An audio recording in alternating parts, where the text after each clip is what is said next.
Somos muy amigos, lo admiramos, conocimos mucho su casa, museo en Punta del Este, allá en la Laguna del Sauce.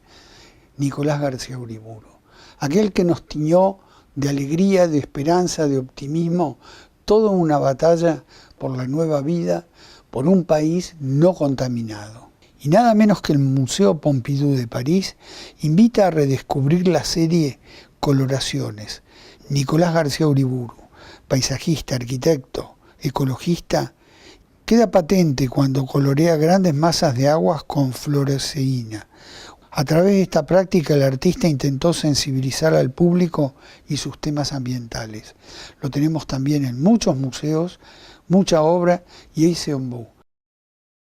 Nicolás García Uriburu naît à Buenos Aires en 1937 et au début des années 50, il décide de se consacrer à la peinture. Il se forme seul, de façon autodidacte, mais son intérêt pour la nature transparaît très vite dans ses œuvres. Le paysage de la Pampa, la vaste plaine d'Amérique du Sud, y revient comme un leitmotiv. En 1966, Uriburu arrive à Paris. Il est rapidement intégré à la vie artistique locale et le critique d'art Pierre Restany admire son travail.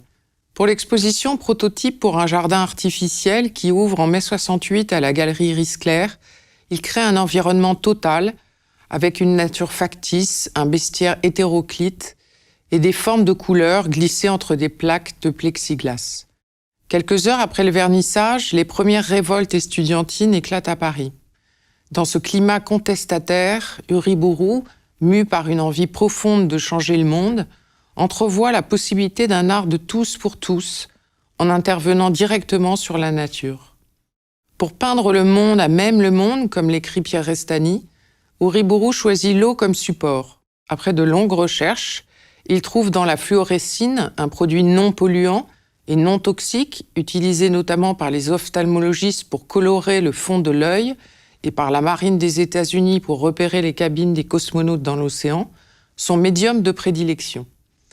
Mi-juin, il se rend en train à Venise, où la Biennale internationale d'art est sur le point d'être inaugurée. Le 19 juin, à 8 h du matin, il colore les eaux du Grand Canal de Venise, offrant son œuvre à des Vénitiens mi-amusés, mi-surpris. Pendant 8 heures, le canal Grande reste vert sur toute sa longueur. Avec la coloration des eaux de Venise, Uriburu a trouvé comment libérer la peinture du carcan de la toile. À la suite de cette action, il rédige un manifeste dans lequel il défend une forme d'art autonome, fluide, dynamique et éphémère. Pour lui, l'art doit être vécu comme une expérience, comme une idée dynamique. Il écrit ainsi dans ce qu'il nomme son manifeste espace-temps, « L'œuvre d'art n'a plus de forme autonome. L'œuvre d'art adopte la forme de la nature, fluide et dynamique. L'œuvre d'art n'a plus de place hors de la nature. Sa place est dans la nature. » Il se lance 2 ans plus tard dans un projet intercontinental de coloration des eaux. Au cours de l'année 70, il colore en quelques mois l'East River à New York, la Seine à Paris, le Grand Canal à Venise et le Rio de la Plata à Buenos Aires. Il poursuit dans les années suivantes ses projets de coloration des eaux en Europe, aux États-Unis et en Amérique latine. En 1970, il se rend pour 8 mois à New York. Il y est frappé par la toute-puissance de l'environnement urbain et par le danger que ce dernier semble faire planer sur la nature. La menace que constituent les civilisations industrielles occidentales, leur mode de vie et leur construction sur les écosystèmes est ainsi mis en évidence dans la série La Révolte, ce point vert qu'il présente en 1974 à l'occasion d'une exposition au musée Galliera de Paris.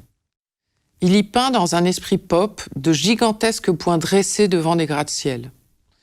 En 1973, à la suite de son séjour aux États-Unis, il réalise un portfolio de sérigraphie qu'il conçoit comme un véritable manifeste.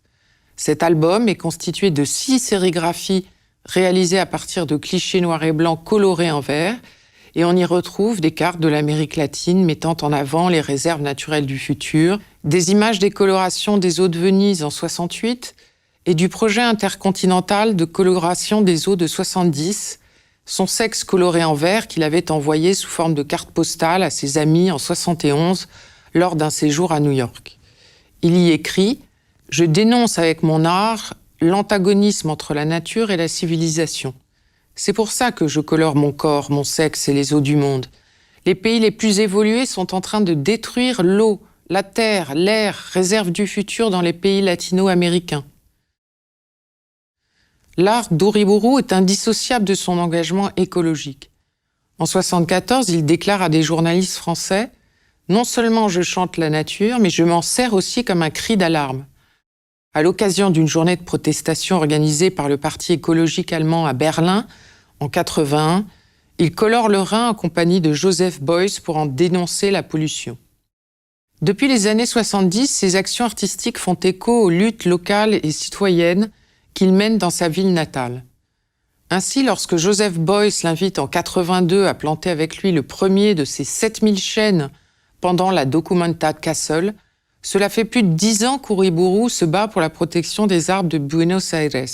Le 30 mai 1971, il rédige une lettre ouverte publiée par La Nación afin de protester contre l'abattage de jacarandas de la Plaza de Chile. Il renouvelle cette action en 1980 lorsque des platanes sont menacés sur la place du Grand-Bourg. À la fin des années 80, il obtient l'accord de la municipalité pour un projet de plantation d'arbres à grande échelle à Buenos Aires.